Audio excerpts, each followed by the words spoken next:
नमस्कार, बहुत स्वागत है आप सबका। मैं हूं पुनीत पाठक और छत्तीसगढ़ की दिन भर की बड़ी खबरें विस्तार से देखेंगे।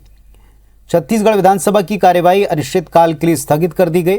इसके पहले मानसून सत्र में 5वें दिन प्रश्नकाल के दौरान उपार्जन केंद्रों पर धान उठाव और बर्बादी का मामला जोर शोर से गूंजा। बीजेपी विधायक शिवरतन शर्मा ने पूछा कि समय पर धान न उठाने का दोषी आखिर कौन है। इस पर सहकारिता मंत्री प्रेमसाय सिंह टेकाम ने कहा कि 72 घंटे के भीतर धान उठाने का नियम है, लेकिन यह नियम तब बना था जब खरीदी कम होती थी। आंकड़ों को लेकर कांग्रेस और भाजपा के विधायकों के बीच तीखी नोकझोंक भी देखी गई।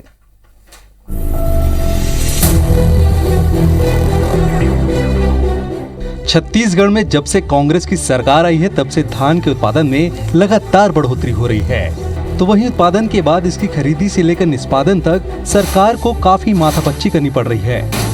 धान खरीदी, उठाव और कस्टम मिलिंग से लेकर शॉर्टेज के आंकड़े को लेकर राजनीति भी तेज हो गई है।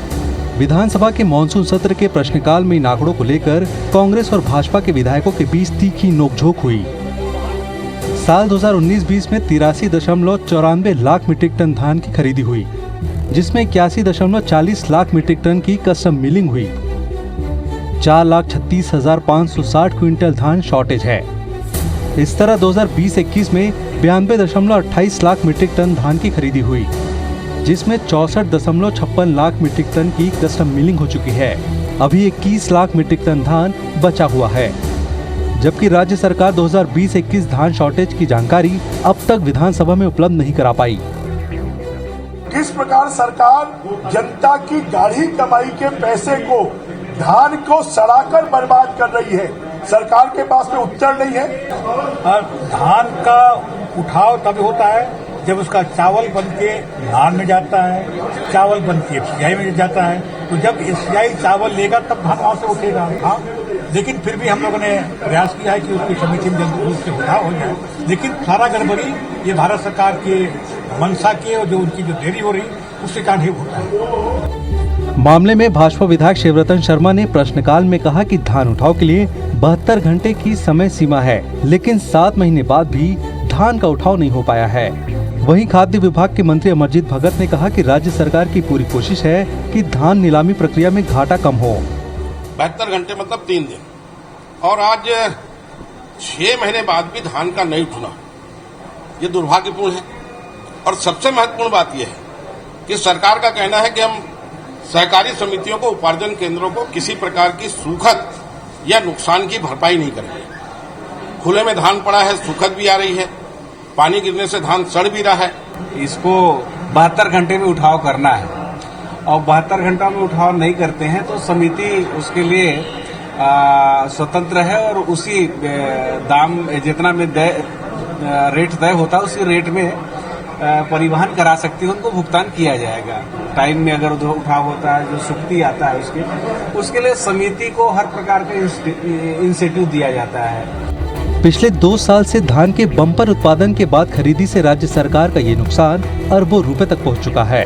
ऐसे में राज्य सरकार को समय रहते इन नुकसान से बचने के लिए उचित निर्णय लेने की जरूरत है, ताकि किसानों द्वारा उगाए धान की उपयोगिता कई स्तरों पर कर राजस्व में बढ़ोतरी कर सके। सौरभ सिंह परिहार के साथ ब्यूरो रिपोर्ट, IBC 24। बीजेपी विधायक शिवरतन शर्मा ने सिमगा शराब दुकान में अवैध शराब उतारे जाने का मसला उठाया। उन्होंने कहा कि मेरे हस्तक्षेप से गाड़ी समेत शराब जब्त की गई, लेकिन रात को गाड़ी और शराब को छोड़ दिया गया।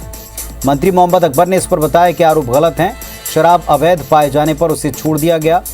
शिवरतन शर्मा ने कहा कि पुलिस का उल्लेख मंत्री के जवाब में नहीं है, पंचनामा आबकारी ने नहीं किया था, दूसरे दुकान के द्वारा इसे स्कैन किया गया, मशीन ठीक थी। मंत्री ने कहा था कि थाना प्रभारी के अनुसार विधायक के दबाव की वजह से पंचनामा बनाया गया। शिवरतन ने कहा कि पंचनामे के दौरान जिला आबकारी अधिकारी वहां मौजूद थे, मामले को दबाने के लिए इस तरह की बात रखी जा रही। जनता कांग्रेस के विधायक प्रमोद शर्मा ने भी इस मामले को रफा दफा करने के आरोप लगाए। मंत्री के जवाब से असंतुष्ट होकर भाजपा विधायकों और जनता कांग्रेस से प्रमोद शर्मा ने वॉकआउट कर दिया। चक्का जाम करने के पश्चात अधिकारी पहुंचे और शराब का पंचनामा हुआ। पंचनामा में यह लिखा गया कि शराब स्क्रीन नहीं हो रही है, वाहन चालक के पास परमिट नहीं था, ये सारी बातें लिखी गई। और आज उससे सरकार मुकर गई कि दबावपूर्वक लिखा गया। मैंने सदन में ये निवेदन किया था कि मैं पंचनामा की कॉपी और पूरे घटनाक्रम की वीडियो क्लिपिंग सदन के पटल पर रखना चाहता हूं, पर मुझे अनुमति नहीं दी गई। छत्तीसगढ़ विधानसभा में आज अरपा भैंसाझार प्रोजेक्ट की जमीन अधिग्रहण का मामला भी गूंजा। बीजेपी विधायक नारायण चंदेल ने मामला उठाया। उन्होंने पूछा क्या प्रोजेक्ट में प्रस्तावित जमीन के विरुद्ध दूसरी जमीन की अदला बदली करने की शिकायत आई है? क्या निर्धारित जमीन से अधिक जमीन का मुआवजा भूस्वामियों को बांटा गया है? इस पर राजस्व मंत्री जयसिंह अग्रवाल ने माना कि 2 शिकायतें ऐसी प्राप्त हुई। अधिक मुआवजे के मामले के लिए बिलासपुर कलेक्टर ने 6 सदस्यीय जांच टीम बना दी है। 5,877 भूस्वामियों को 221 करोड़ का मुआवजा दिया गया। मंत्री ने कहा कि गड़बड़ी की शिकायत के बाद पटवारी को निलंबित किया। जांच के लिए 2 कमेटियां गठित की गई। एक कमेटी पूरे मामले की जांच कर रही है, जबकि दूसरी कमेटी सीमांकन की जांच कर रही है। नेता प्रतिपक्ष धर्मलाल कौशिक ने कहा कि जांच कमेटी जिसकी अध्यक्षता में बनाई गई है वो भी आरोप के घेरे में है। इस पर जयसिंह अग्रवाल ने कहा कि पिछली सरकार में ये प्रोजेक्ट शुरू था, गड़बड़ियां अब सामने आ रही हैं तो कार्रवाई हो रही है। अरपा भैंसाझार योजना प्रदेश का एक महत्वपूर्ण प्रोजेक्ट है और जिसमें जिस प्रकार से गंभीर त्रुटि की गई है कि जो ठेकेदार है, अधिकारी है और भूमाफिया के द्वारा मिल करके उस योजना के ऊपर में बाट लगाने का काम किया जा रहा है। छत्तीसगढ़ विधानसभा के प्रश्नकाल में आज शिक्षा का अधिकार का मुद्दा जेसीसीजे विधायक धर्मजीत सिंह ने उठाया। शिक्षा के अधिकार के तहत बच्चों के प्रवेश लक्ष्य पर सवाल पूछा। जवाब में शिक्षा मंत्री प्रेमसाय सिंह टेकाम ने आंकड़ों के साथ बताया कि आरटीई के तहत साल 2019-20 में 81,242 आरक्षित सीटें थीं, जिसमें सिर्फ 48,167 बच्चों को प्रवेश मिला। साल 2020-21 के लिए आरक्षित सीट 81,242 में 52,689 बच्चों को प्रवेश मिला। साल 2021-22 के लिए आरक्षण में 2,246 सीटें बढ़ाई गईं। आरक्षण की कुल सीटों की संख्या 83,688 हो गई। इसके लिए प्रवेश की प्रक्रिया चल रही है, जबकि अल्पसंख्यक वर्ग की संस्थाओं में ये प्रक्रिया लागू नहीं होती, क्योंकि कानून में इसका प्रावधान नहीं है। जिनके माता पिता उनको बड़े स्कूल में भी पढ़ाना चाहें, उनकी भर्ती सुनिश्चित हो सके, और अगर वो लोग असहयोग करते हैं तो उसकी सुनवाई कौन करेगा, कहाँ जाएंगे, कौन उनको मदद करेगा, इन सब बातों के बारे में आप जरा बता दीजिए ताकि एक रास्ता खुले। और ये तो तरीका ठीक नहीं है ना। और जब ऐसे ही है, जब नहीं है, कोई नहीं भर्ती करता तो कोटा कम कर दीजिए। काहे को बेचारों को परेशान कर रहे हैं स्कूल वालों को। माननीय अध्यक्ष महोदय, निजी स्कूलों में जो आरटी सीट में जो संख्या रहता है, जो सीट रहती है, वो हिंदी माध्यम भी रहता है और अंग्रेजी माध्यम भी रहता है। तो ज़्यादातर जो पालक हैं अपने बच्चों को अंग्रेजी माध्यम के स्कूल में पढ़ाना चाहते हैं, इसलिए जो हिंदी माध्यम के जो स्कूल के जो सीट हैं वो रिक्त रह जाती हैं। पूर्व मुख्यमंत्री रमन सिंह ने विधानसभा के प्रश्नकाल में आत्मानंद अंग्रेजी माध्यम स्कूलों को लेकर सवाल उठाए। उन्होंने पूछा कि शिक्षा सत्र 2021-22 के लिए प्रदेश के किन किन स्थानों पर स्वामी आत्मानंद अंग्रेजी माध्यम के स्कूल प्रारंभ किए जा रहे हैं। क्या इन स्कूलों का सीबीएसई के तहत पंजीयन हो चुका है? स्कूल शिक्षा एवं आदिम जाति विकास मंत्री डॉक्टर प्रेमसाय सिंह टेकाम ने इस पर उत्तर दिया कि प्रदेश में साल 2020-21 में अंग्रेजी माध्यम के 52 स्कूल और 2021-22 में 119 स्कूल शुरू किए गए। इस तरह कुल 171 स्कूल संचालित हो रहे हैं। इन स्कूलों में छत्तीसगढ़ के सिलेबस के तहत अध्ययन के लिए छात्रों को प्रवेश मिला है। शिक्षकों और अन्य कर्मचारियों की नियुक्ति, प्रतिनियुक्ति की कार्रवाई अभी जारी है। शिक्षा मंत्री ने बताया कि 5,598 पद प्रतिनियुक्ति और संविदा से भरे जा रहे हैं। जो कि अंग्रेजी जानते हों, जिनकी अहर्ता हो, उनकी प्रतिनियुक्ति की जा रही। रमन सिंह ने कहा कि 5,000 शिक्षकों को हिंदी मीडियम स्कूलों से निकाल देंगे तो उन स्कूलों की स्थिति क्या होगी। दुर्ग, भिलाई, पाटन में 6 स्कूल खोल रहे हैं, लेकिन कई आदिवासी क्षेत्रों में एक भी स्कूल नहीं। शिक्षा मंत्री ने इस पर कहा सभी ब्लॉक में स्कूल खोले जा रहे हैं। 43 पूरे उसमें कर्मचारी लेक्चरर से लेकर सभी उसमें रहेंगे, ये उसका सेटअप है।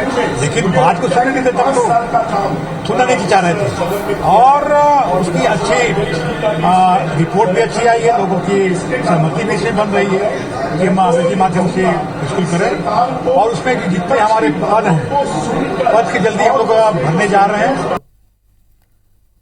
छत्तीसगढ़ विधानसभा में आज अशासकीय संकल्प में धर्मांतरण और शराबबंदी का मुद्दा उठा। दोनों मुद्दों पर मत विभाजन हुआ। धर्मांतरण के मुद्दे पर भाजपा विधायकों ने राज्य सरकार पर आरोप लगाते हुए कहा कि आदिवासी इलाकों में स्थिति काफी खराब है, सरकार इसे रोकने में असफल रही है। शराबबंदी को लेकर भाजपा विधायकों ने कहा, कांग्रेस सरकार ने शराबबंदी करने के बजाय समिति गठित कर दी है। शराब के कारण प्रदेश में आपराधिक घटनाएं बढ़ रही हैं। सरकार अपने चुनावी वायदों से पीछे हट रही है। मामले पर सरकार की ओर से कैबिनेट मंत्री मोहम्मद अकबर ने पक्ष रखा। उन्होंने बताया कि शराबबंदी के लिए सरकार ने 3 अलग अलग समितियां बनाई हैं। 2 समितियां काम कर रही हैं। एक राजनीतिक समिति में अभी तक भाजपा और जनता कांग्रेस छत्तीसगढ़ के विधायक शामिल नहीं हुए हैं। उन्होंने कहा कि समिति 10 बिंदुओं पर अध्ययन कर रही है। धर्मांतरण के मुद्दे पर मुख्यमंत्री भूपेश बघेल ने भाजपा नेताओं से पूछा, भाजपा नेताओं के द्वारा अलग अलग धर्मों में हुए विवाह क्या लव जिहाद की श्रेणी में आते हैं? सीएम ने कहा, बीजेपी नेता पहले अपने को देखें, फिर किसी दूसरे को उपदेश दें। वहीं सदन में भाजपा नेताओं के प्रदर्शन पर सीएम भूपेश बघेल ने कहा कि ये डी पुरंदेश्वरी के हंटर का असर है।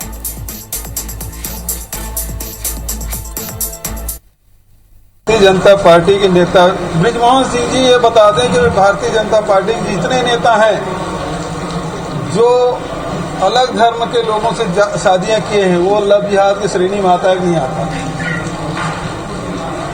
चाहे शाहनवाज हो, चाहे उनके केंद्रीय मंत्री हो, चाहे और हो, चाहे छत्तीसगढ़ में हो, चाहे बाहर हो, वो किस श्रेणी में आते हैं ये पहले बता। सरकार ने बता दिया है कि ये सरकार के संरक्षण में धर्मांतरण हो रहा है और ये सरकार छत्तीसगढ़ की बच्चियों के साथ में जो उनको बहला फुसला कर विवाह कर कर उनका धर्मांतरण करवाया जाता है और उसके बाद में उनको छोड़ दिया जाता है, उनके जीवन की रक्षा करने के लिए तैयार नहीं है और ये सरकार पूरी तरह अलोकतांत्रिक हो गई है। छत्तीसगढ़ विधानसभा में आज उत्कृष्ट विधायकों और पत्रकारों के सम्मान समारोह आयोजित किए गए। भोज में राज्यपाल अनुसुईया उइके समेत सभी अतिथियों को सुपारी के पत्ते से बने प्लेट और दोने में खाना परोसा गया। विधानसभा अध्यक्ष डॉक्टर चरणदास महंत ने बताया कि ये प्लेट और दोना और ये चम्मच हैं इको फ्रेंडली हैं। उनकी कोशिश रहेगी कि विधानसभा के आयोजनों में इसी प्लेट का और दोनों का इस्तेमाल किया जाए। हमारे सहयोगी राजेश मिश्रा ने इस संबंध में विधानसभा अध्यक्ष डॉक्टर चरणदास महंत और प्लेट और दोने उपलब्ध कराने वाले संगम तिवारी और प्रणव भास्कर से बातचीत की है।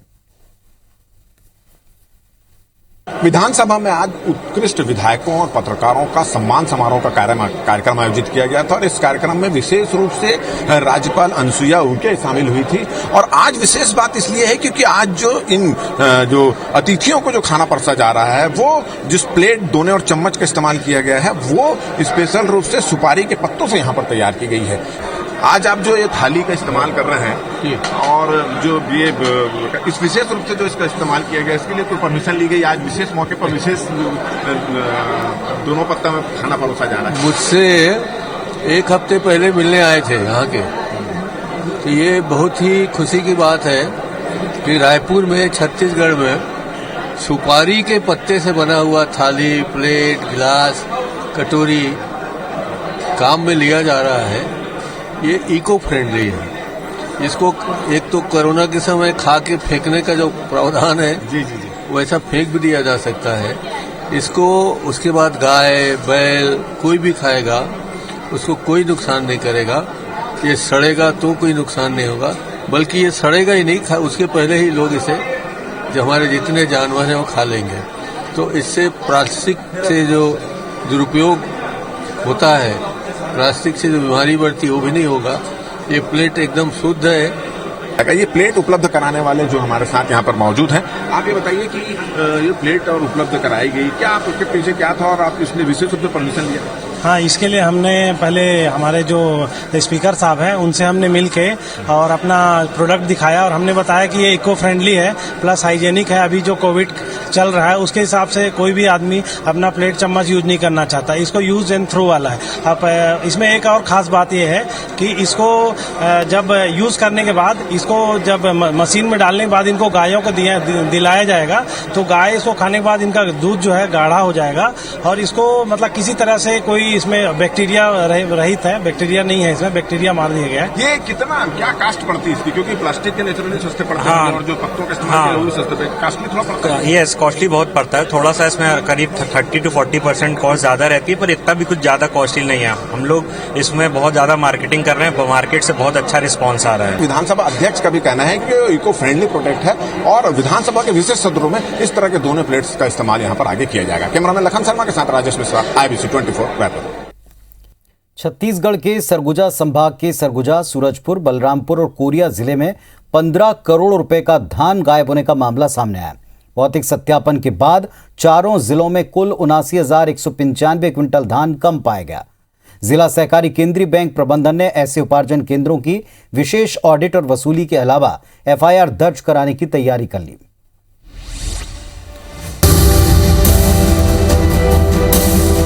छत्तीसगढ़ में साल 2020-21 में धान की बम्पर पैदावार हुई।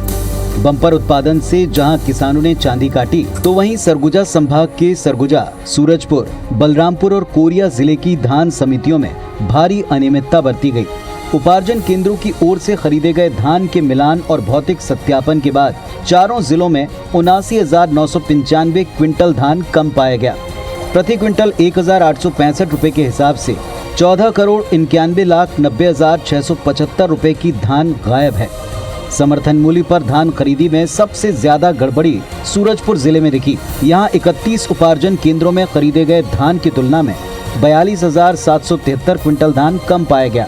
वहीं बलरामपुर जिले में 23,000, सरगुजा जिले में 8,556 और कोरिया जिले में 4,781 क्विंटल धान कम पाया गया। आज तक हमारे समितियों में धान पड़ा हुआ है, जिसके कारण ये सुखद और साल्टेज आया है। इस समिति स्तर पे किसी भी प्रकार का कोई गलती नहीं है। 5 महीना के बाद मेरा धान खुले आसमान के नीचे रखा हुआ है और बरसात में भीग के खराब हो रहा है। इसका जिम्मेदार कौन है? CO साहब तो सीधे हमारे ऊपर FIR दर्ज करा रहे हैं। ये सरासर गलत है। फर्जीवाड़े के मामले में चारों जिलों के सहकारी केंद्रीय बैंकों के CO ने धान की कमी वाले उपार्जन केंद्रों के कर्मचारियों के खिलाफ कार्रवाई करने को कहा है। मिलान करवाए धान का संग्रहण केंद्र से, DMO से और अपने समिति से मिलान कराने के बाद में धान शॉर्टेज पता चला, उनके वहाँ पे एक्चुअल में धान नहीं था। छत्तीसगढ़ में धान खरीदी में फर्जीवाड़े का ये कोई पहला मामला नहीं है, बल्कि इसके पहले भी कई घोटाले हुए।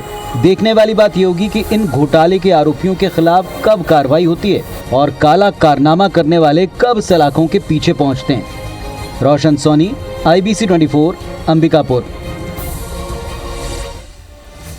तो इस बुलेटिन में फिलहाल इतना ही। खबरों अपडेट्स के लिए आप देखते रहें IBC 24। नमस्कार।